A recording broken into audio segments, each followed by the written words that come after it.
Okay, so I'm recording again. I unfortunately had to clear out a lot of space in order to make room for these videos, and this is one of the most important ones that I'm actually here.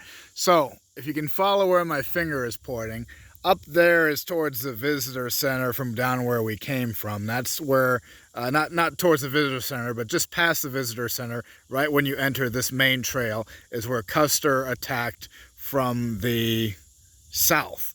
And took his little knoll position where he popped an Indian with his revolver right upon entering the village, set up a command post on the little knoll overlooking enough of the village to take sight. He killed the pony herd somewhere around there, and then he released like almost a triangular fire up that way, which sealed in this village. Like I said, there's so many little nooks and hillocks around this area that Custer was able to surprise the village, get around them, surround them, fire inside the village, and the ones that tried to flee went kind of this way. But then Black Kettle's village, more specifically his lodgings, is right around there, and over by Mark 6. So Black Kettle's lodge all over here with the older people, women and children. Apparently he was a little on the outs from the people over there or the surrounding areas.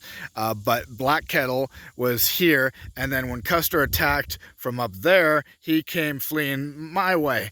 And then when you go my way, down here is where you find Lieutenant Adjutant William Weiner Cooke with the 40 sharpshooters. These are the best shots in Custer's 7th Cavalry, along with the Osage Scouts. The Indians that were with Custer at Little Bighorn fighting against the Cheyenne are the Osage Indians. They went in on these fleeing people, took scalps, and attacked them. But the Cooke's sharpshooters are settled all along this river, and so Custer originally he marched from the location over there, put Cooke over here, and then he attacked from there and there-ish, you know, in different locations. So all kinds of different positions. He divided himself all over this battlefield, and it was a complete success, unlike Little Bighorn, in which the ground worked against him.